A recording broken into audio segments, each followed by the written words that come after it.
Hey, this is Carrie Ann Michelle. Today, my guest is Jenny Tola. We talk about finding a different pace and how to use it to find a new form of productivity. We also talk about the power of scheduling to create balance. Hi, Jenny. Hi, Carrie Ann. Oh, it's so good to see you. You too. Oh, it's been a while. I feel like I haven't seen you in person, well, in months for all of us right now.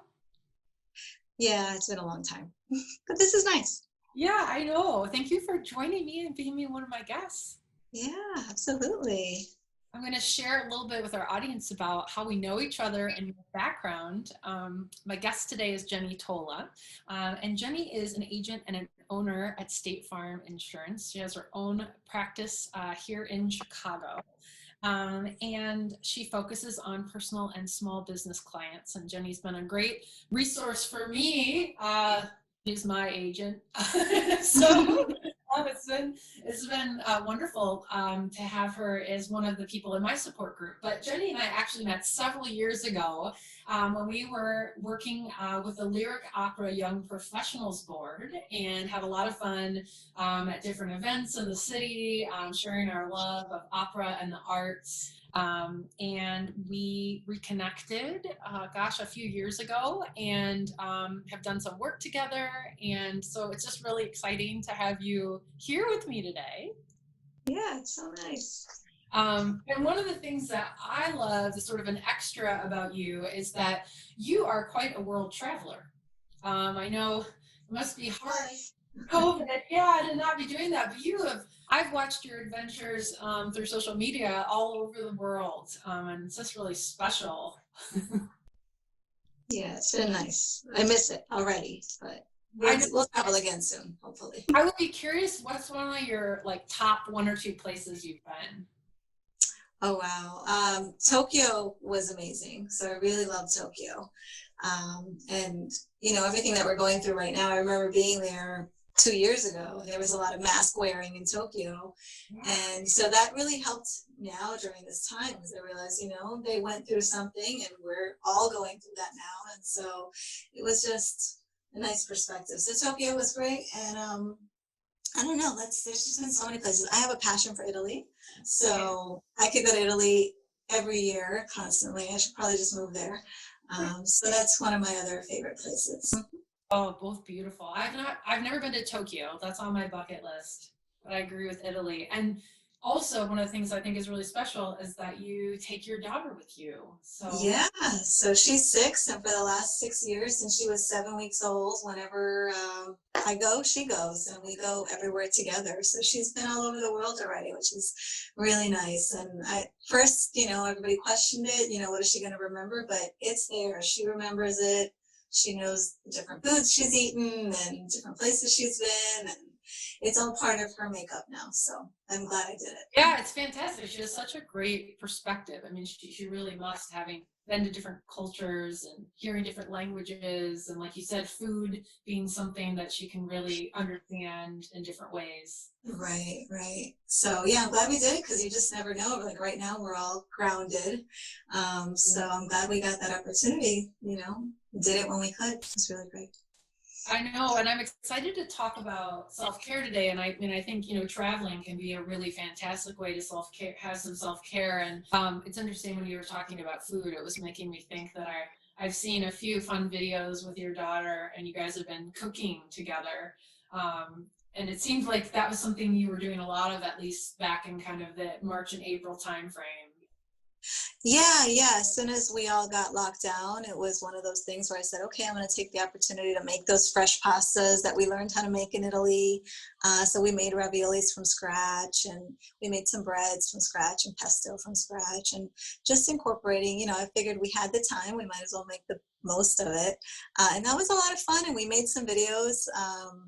Of her doing it, which was also a lot of fun. And it's a good memory. I kind of wanted to catalog that time and what we were doing. And it was relaxing for us. It was one of the ways that what we connected and gave us something to do together.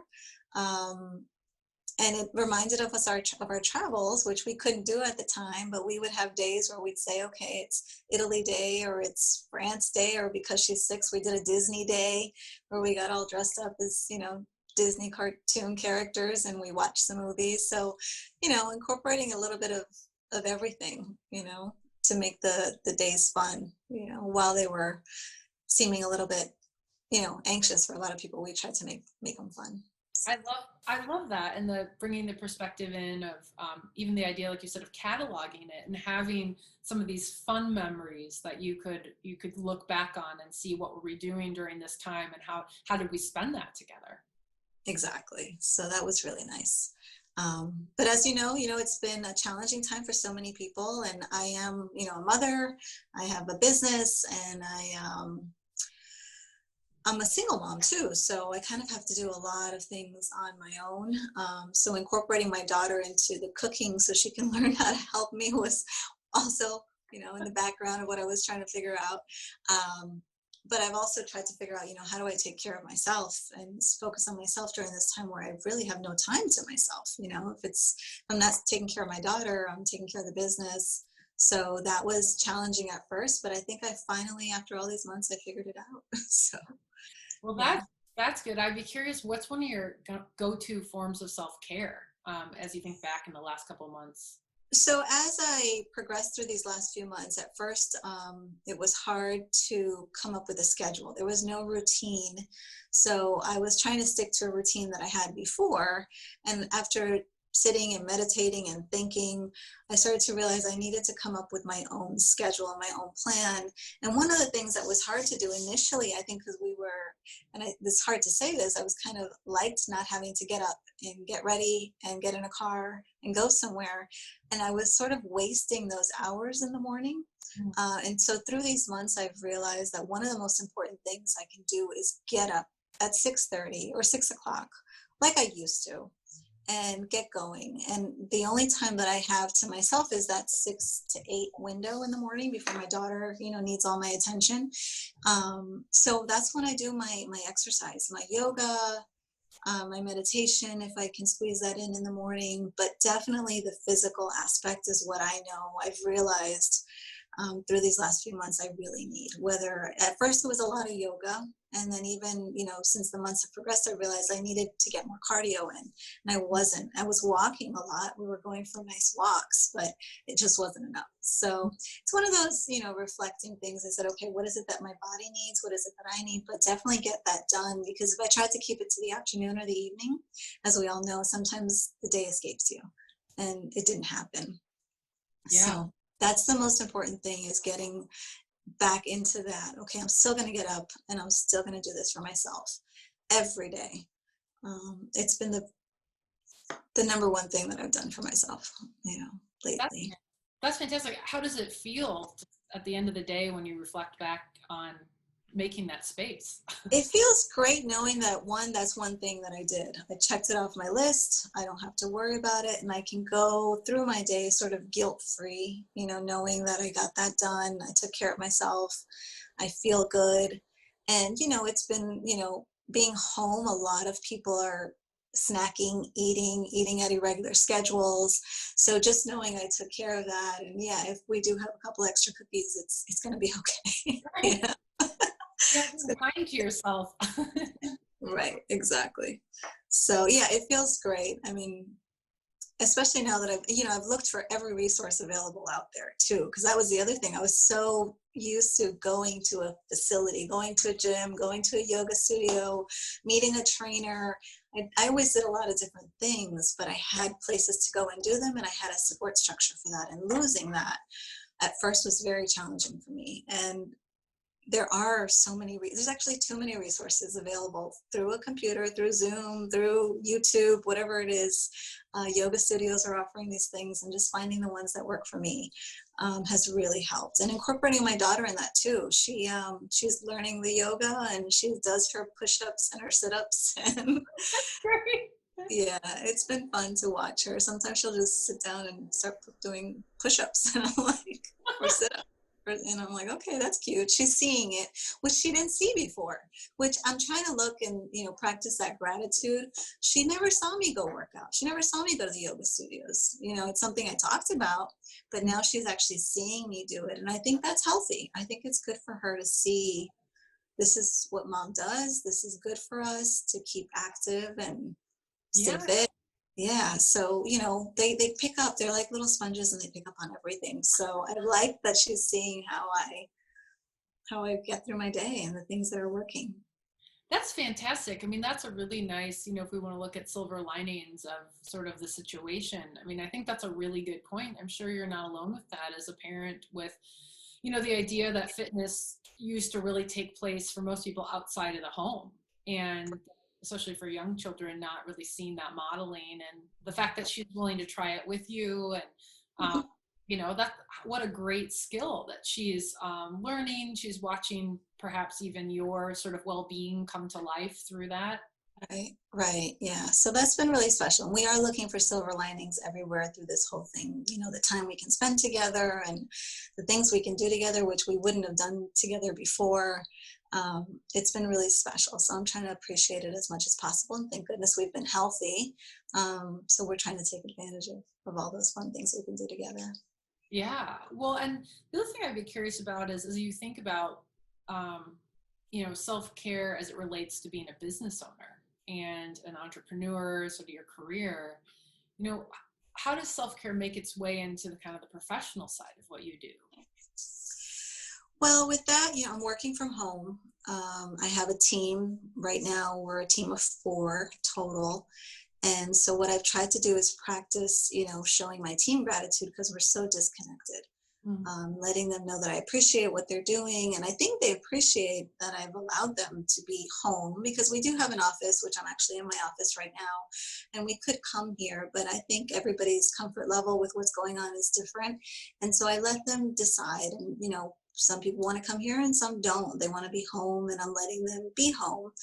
And as far as my own self-care, as it relates to business, journaling, you hear about meditation, mindfulness, journaling, gratitude, these things, they're very, spoken about lately, but I think it's for a reason because it really works. And one of the things I've done a lot is journal specifically for my business and figure out, considering the situation we're in, what are my goals now? What are my plans for the future? How do I envision my team and myself operating going forward in a new environment and a new world? And that journaling and that taking time to reflect and think, I think has been so beneficial. And realizing that we might move at a different pace going forward, but it might be healthier for everybody involved, myself, my team. And I wouldn't say we're not as productive. We're just different, productive in a different way. Maybe it's better for our bodies, better for our souls to be in a different frame of mind as we look at how do we be successful? How do we produce. I'm in a sales field, right? So I sell insurance. Luckily, that's something that we're going to continue to have to do. People need insurance, whether it's for their personal lives or their small businesses. So we're still needed as a resource and just finding ways to still connect with people and then balance, the rush of what a sales environment is with needing that self-care and that time, especially now when we're all, I think, more stressed just because of what's on the news and what's going on in the world and what our families, our friends are being, or how they're being affected. It's affecting us, so we have to make a space for that. I think that's really powerful, and not just what you're saying in terms of physical space and giving the team choices, but also the mental space and, like you said, the pace. And I'm sure that affects also your clients and how you reach out to them, and having everybody in the team having a little bit more balance as they go about their day. I could see where that would help as you're, talking to prospective clients. Are going to feel that. They're going to feel that the team, that yourself are coming from a place that's maybe less reactive or feeling that chaos, but in a more human sense. Right, right. And I think we're all sort of working more in a way, which I've tried to balance. The computer's always on our desk now. It's always open. It's always available. So it's important for us to walk away sometimes because it is in our home. It's hard to not keep working when you know that people need you, and it's so easy to just turn on your laptop and address whatever they need. So just trying to find that time too to realize, okay, work is over for a while and we have to focus on ourselves and our personal lives and things like that. So I've personally felt like I'm working more now than before. So I'm trying to find that balance and just say, okay, I still need to make the time, like I said, for the workouts in the morning and that quality time with my daughter, and also making time for education because now that's sort of on my plate now. Yeah, Hmm. that's a whole nother element to add into this. Yeah. And it's not going to change anytime soon. So we just have to realize this is our new reality and roll with it. Yeah. Um, well, I would be curious too, as you think about that, think about, sort of these additional, I don't know, tasks, additional sort of parts of, what comes onto your plate. I mean, what else has shifted in your routine during COVID? I mean, you just mentioned sort of, maybe also the education, the home education for your daughter, you know, balancing working more often. Do you think about that shift in your routine? Are there any tools or resources that you found that are helping? Well, keeping some sort of schedule is what's helped for me, Mm-hmm. which at first there wasn't a schedule. It was a little chaotic. She had many Zoom calls for school, and I had my own Zoom calls, and they seem to be all over the place as far as scheduling. And some of that is nice. The flexibility is nice, but if you need the routine in your life to keep balanced, that's what I found scheduling is helping me with. Is just knowing, okay, at this time we're gonna, get up. At this time we're gonna exercise. At this time we're gonna eat. At this time we're gonna walk the dog. And that's been another nice thing too, is being able to go for longer walks with my dog and my daughter, but making the time for that. And that requires the scheduling and placing some boundaries on ourselves as to when we can be available. I'm not starting my day at the same time that I used to. I used to be, 8:30, 9 o'clock. My day started and I was on the computer. I'm starting a little later. Even though we don't have that commute time, I have more on my plate right now. So it's actually taking me longer in the morning if I want to do all those things. So I am starting my day a little later, and I'm setting the expectations of to my clients too. My day starts, 9:30, 10, where it didn't do that before. So shifting your schedules to see what works. We have more sun right now. We're in Chicago, so it stays sunnier later. So it's okay if my day goes a little later. And that might shift again in the fall. When it's dark in the morning, it's dark at 4 o'clock, and you want to again shift when it's good to go out and get that sun. So maybe in the middle of the day is when we'll start taking our breaks, and just having that flexibility and knowing that once you start to feel like something's not working, and listening to your body and listening to your emotions, you adjust, you fix something, but then get back to a schedule of sorts for the time being, not have it this every day is a little chaotic, because that also causes more stress. I hope that makes sense. It does make sense. And I agree with you completely. I mean, I think I can relate to some of what you're saying. At the beginning, it was easy for me to sort of want to just stay in bed a little bit longer. Obviously, it was, again, being in Chicago, it was March, it was cold, it was, it was cold and Right. dark. But having a schedule has also been something that's been profoundly helpful for me. And I don't have the added element of, having a child and educating and taking care of them in the summer. But I know as a business owner and just also, building in self-care and as a partner, it's still a lot. It's still a lot to take in. And for me, what that looks like is time blocking my schedule. I actually go in on Mondays and I kind of look at just the week ahead, and I put in the time that's, for my workouts and for the things that I want to do. And then because I don't do it consistently at the same time every day. And I schedule whatever meetings I have or working time, but then I too try to have some boundaries of, okay, when the calendar item is done, then you're done for the day and you need to close down. And so for Right. you, is scheduling, how do you literally do that scheduling? Is it the same kind of thing where you're time blocking, or are you doing it week by week, or? I've never really written it down. I just know in my head, this week we're getting up a certain time, we're having breakfast at a certain time, I'm starting work at a certain time, and then we're going to stop at a certain time, and take certain breaks. And I like to know that dinner is at a certain time every day, and I plan ahead as far as what our meals are going to be, because I have to start thinking about that. What am I going to cook?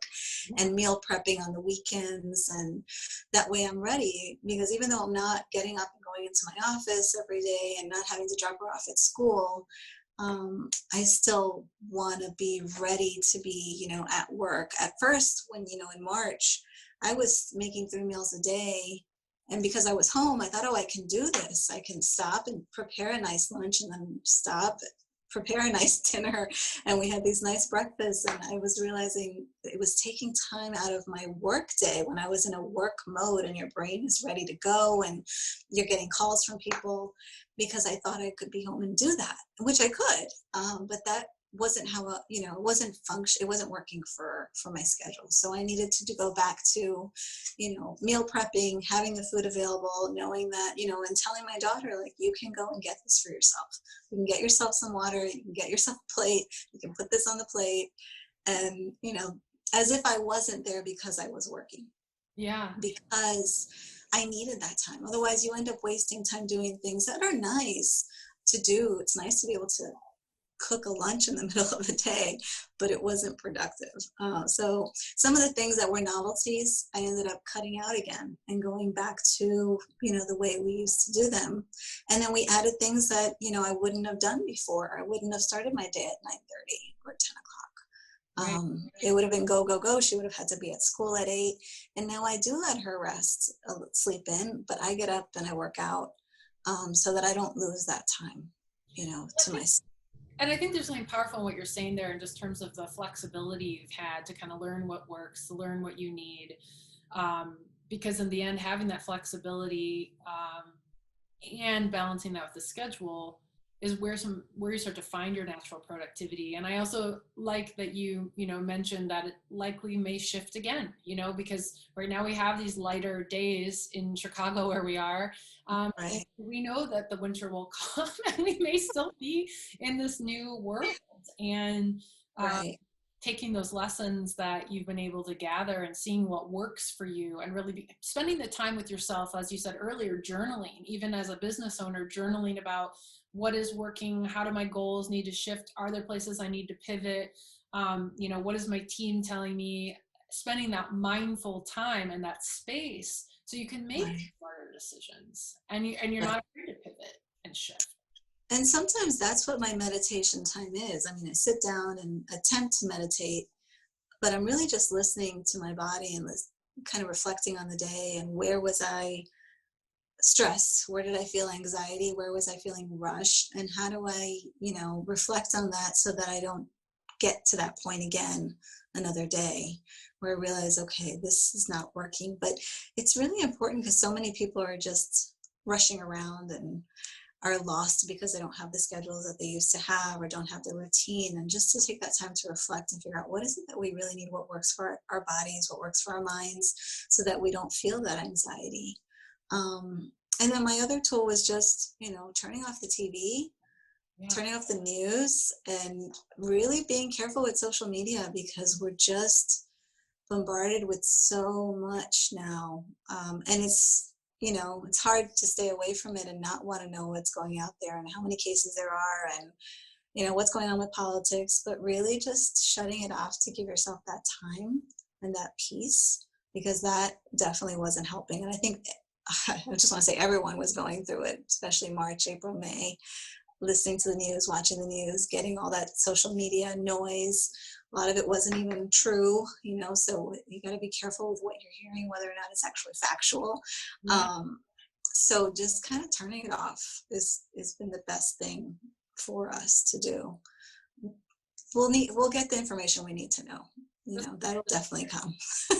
Well, and I think there's some power in those boundaries, like you said before. And I think I want to kind of end on that note of this idea that it's just, as you shared, kind of a constant reflection process, figuring out what you need, being not afraid to shift, to realize for you, like you said, the most powerful self-care moments come for you in the morning, when you can have that time, learning what's working, learning what's not, and being open to that shifting, even with everything like the habits of listening to the news and social media. And I think the final thing I'll say about that I also really liked that you shared was what meditation can be for you. That sometimes it is just this quiet time to sit with yourself and reflect on where is there stress or anxiety that I'm feeling in my body, in my mind, where does that come from?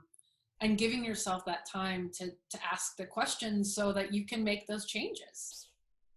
Yeah, sometimes, I mean, I think a lot of people struggle with meditation because they want to get to this not thinking zone where they have no thoughts coming in. And that works sometimes and it happens and it's glorious when it does. But a lot of times there are thoughts there, and those are thoughts you have to process and shift through and work with.